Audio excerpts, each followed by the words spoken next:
welcome back to another episode of 3x4. Today we are going to talk about disaster management. We all are well aware what happened in the Chamoli district of Uttarakhand. Maybe a glacial lake outburst. It led to a loss of life and livelihood. We cannot help with what has happened, but we being medical scholars can indeed help with what needs to be done after a disaster strikes and what needs to be done when a disaster is upon us. First, this is a cycle, so we need to be prepared to reduce our losses every time it is upon us. So first we'll talk about how to deal with a disaster when it has happened. The first stage when a disaster strikes is to respond to it. How do we respond? First and the foremost help comes from the people who have been affected from the disaster but came out of it uninjured. They provide the help to the people who are unable to help themselves. They try to look out people and find them and provide them a safe place for further first aid. The next help comes from is the nearby forces.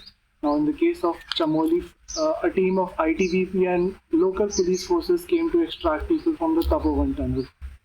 Parallelly, the stage of extraction and finding people goes on with the help of technology like drones and helicopters. At the same time, the second stage starts too, that is rehabilitation. What do we do in rehabilitation? We need to provide safe access to drinking water, nutritious food, and a shelter so that they can continue their lives until a proper permanent place of residence is provided. We know that mostly poor people are affected in this, so we need to provide compensation to the victim and the families. This is what needs to be done on our level and the government level, but many non-governmental organizations too can take part in helping the cause. The more essential part is what needs to be done before a disaster is upon us. Like from the incident which happened in Uttarakhand, a team of researchers was sent there to collect information considering the various hazards and risk factors which led to the event. We all know that it cannot happen in one day.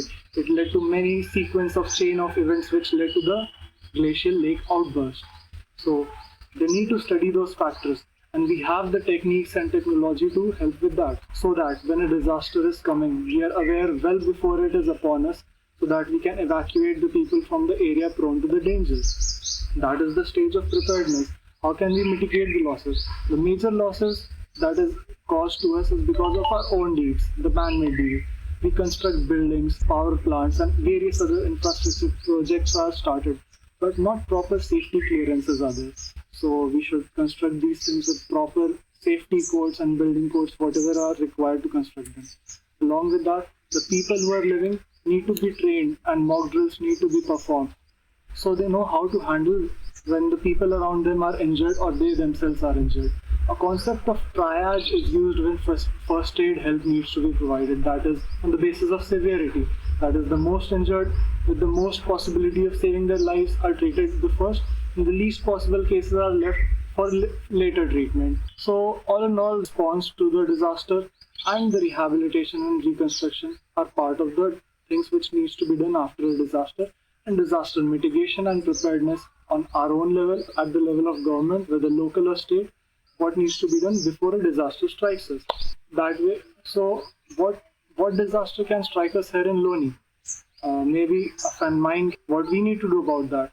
We need to respond, but the response stage is too late. We remember the story from Latur, the drought lasted so long. So we should utilize the resources available to us judiciously. The most important of them all is water. Now what we need to do is use the water resources judiciously and keep the water resources clean and free of contamination. Being medical scholars, it is imperative that we do spread awareness about how to manage a disaster. Thank you. Hello friends, I am Danish Mantri. Today we will discuss Paget's disease. Paget's disease is also known as osteitis deformans. Osteitis pertains to bone and deformans pertain to deformity. Now why does this Paget's disease actually occurs and how does patient presents to you? What are the radiological features, radiological findings, complications, treatment? Before this, we should be familiar with some basic bone concepts. We all know bone is made of osteocytes. Besides osteocytes, bone has osteoblasts and osteoclasts. Osteoblasts are bone forming cells. They continually build up the bone, and osteoclasts are bone destructing cells. They continually resorb the bone, or you may say destruct the bone to to maintain the serum calcium level. Now, what exactly happens in Paget's disease is there is increased osteoclastic activity. As there is increased osteoclastic activity, there is increased destruction of the bone, or there is increased remolding of the bone. This is followed by compensatory bone formation. There is increased osteoblastic activity also, as there is increased bone formation. But what exactly is the problem here is the newly formed bone is kind of weak. It's not that bone is strong, it's fibrous and it's weak. So the newly formed bone is weak. Now, how does a patient of Paget's disease will present to you? Firstly, this Paget's disease is commonly seen in males than in females. It's people from fifth decade are commonly the victims of Paget's disease. And Paget's disease is not like sudden in onset, like yesterday patient was doing all fine and now he suddenly developed Paget's disease. Now, the first and foremost clinical feature is a pain, especially pain in the pelvic area or your breast area or femur, you can say thigh, like thigh is hurting or breast is hurting like this. This is basically because of as there is weak bone formation, newly bone form is weak. Now, as there is increased bone formation, there is a risk of cranial nerve compressions. Second nerve, fifth nerve, seventh nerve, and eighth nerve are more prone to compress. This manifests as hearing loss and your visual loss. Besides this, as there is increased bone formation, this has to be compensated by increased bone vascularity. As there is increased turnover, bone formation is increased, bone destruction is increased. In short, that is metabolism is increased. Therefore, this has to be followed by increased blood supply. Therefore, there is increased vascularity. The area surrounding the bone, like the area surrounding it, is kind of warm. It's warm due to increased vascularity. Now, it has got three stages. Paget's disease has got three stages. Stage one is your lytic stage. Then second stage is mixed stage, and then third stage is blastic stage. In lytic stage, there is increased osteoclastic activity. In mixed stage, there is increased osteoclastic activity, then there is increased osteoblastic activity also. Means there will be increased bone destruction and increased bone formation. In osteoblastic activity, there is increased bone formation only. Investigation of choice is your biopsy. You have to perform biopsy of bone marrow. Then see under microscope is mosaic pattern of bone you will see. Now, if you are doing X-ray or CT or radiological examination, if you are doing X-ray in lytic stage, then what you are going to see is a blade of grass appearance or flame of candle appearance or osteitis circumscripta.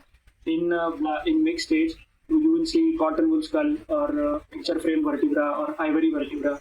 In third blastic stage, you will see that cranial vault is kind of extended. You will see frontal washy simply.